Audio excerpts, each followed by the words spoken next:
दोस्तों, welcome to inside इकी। मेरा नाम है पूर्वा और आज हम बात करेंगे सॉइल के बारे में। हमने स्कूल में एक डेफिनेशन पढ़ी होती है कि material which is covering the surface of land and it is formed by weathering of rocks, उसे हम कहते हैं सॉइल। लेकिन ये एग्जैक्टली होता कैसे है? वेदरिंग ऑफ रॉक्स का मतलब है बड़े बड़े पत्थरों का टूटना। तो जब वो पत्थर टूटते हैं तो वो धीरे धीरे करके हमारी सरफेस ऑफ लैंड या हमारे लैंड के ऊपर दबने लगते हैं। हम चलते हैं, एयर के प्रेशर की वजह से, वाटर की वजह से वो धीरे धीरे वहाँ पे लेयर बनाने लगते हैं। उसी लेयर को हम कहते हैं सॉइल। ये जो सॉइल का कोई भी अगर लेयर है तो उसको बनने में लगभग 100 से 1000 साल तक लग जाते हैं।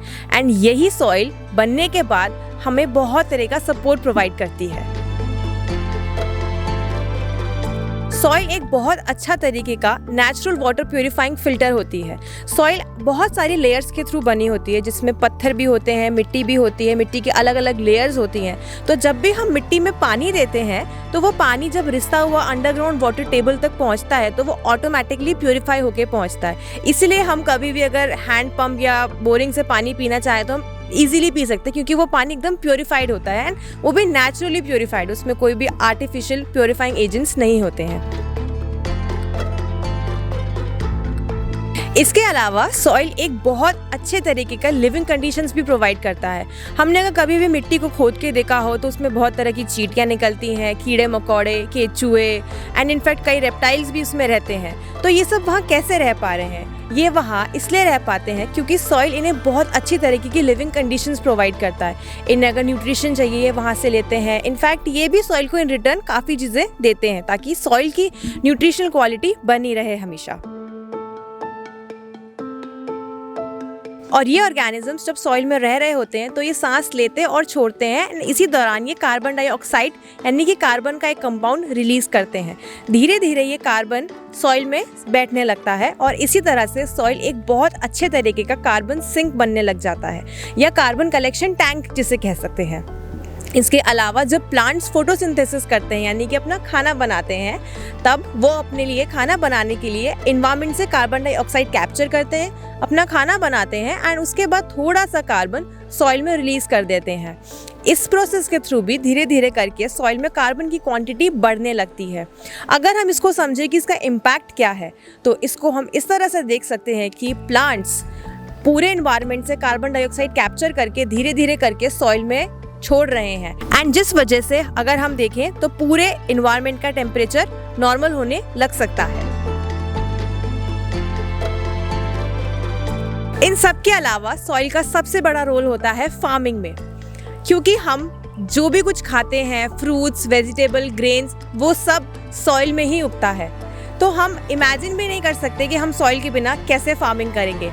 लेकिन हमारी ही कुछ प्रैक्टिसेस की वजह से सॉइल में जो न्यूट्रिशन है, सॉइल की क्वालिटी है, वो धीरे धीरे खत्म होती जा रही है, जिसे हम कहें कि सॉइल की फर्टिलिटी कम होती जा रही है। लेकिन पॉपुलेशन तो बढ़ती जा रही है एंड साथ ही उनको रहने के लिए जगह भी चाहिए होती है। तो ये जगह कहाँ से आएगी? ये जगह आती है फॉरेस्ट लैंड को क्लियर करके, यानी कि डिफॉरेस्टेशन करके। डिफॉरेस्टेशन करने से क्या होता है कि जितना भी प्लांट्स या जितने भी ट्रीज सॉइल को होल्ड करके रखे थे वो प्लांट्स कट कर दिए जाते हैं, वो ट्रीज कट कर दिए जाते हैं एंड उस वजह से जो सॉइल होती है वो अपनी फर्टिलिटी लूज कर देती है। क्योंकि जब एक प्लांट सॉइल में होता है तो वो उसको होल्ड करके रखता है। जैसे ही वो प्लांट या ट्री कट कर दिया जाता है वहाँ से तो वो सॉइल लूज हो जाती है एंड जब फ्लड आता है या बहुत तेज पानी कहीं से आता है तो वो फर्टाइल सॉइल बह जाती है एंड इसे को हम कहते हैं soil erosion.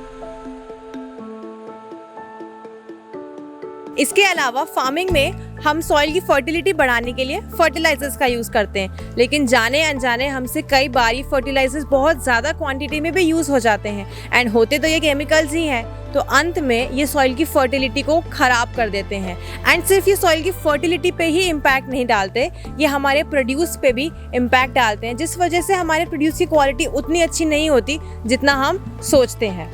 In fact global environment facility के एक डेटा के हिसाब से तो हम हर साल 24 बिलियन टन फर्टाइल सॉइल खो रहे हैं एंड यूनाइटेड नेशंस के एस्टिमेट के हिसाब से तो हमारे पास सिर्फ 60 साल की फर्टाइल सॉइल ही बची है। इमेजिन करिए कि जिस सॉइल की एक लेयर को बनने में 100 साल लगते हैं, उसमें से हमारे पास सिर्फ 60 साल की फर्टाइल सॉइल ही बची है।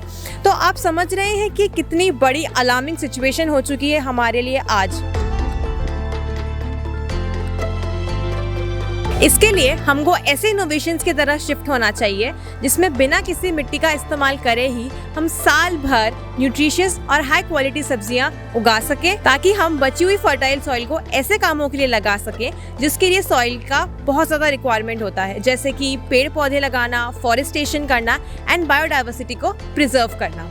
तो आज हमने इस वीडियो के जरिए ये जाना कि क्यों हमको सॉइललेस फार्मिंग की तरफ जाना चाहिए, और अगले वीडियो में हम आपको ये बताएंगे कि कैसे इकी सॉइललेस फार्मिंग कर रहा है। So until then, stay tuned and keep learning with Iki. Bye.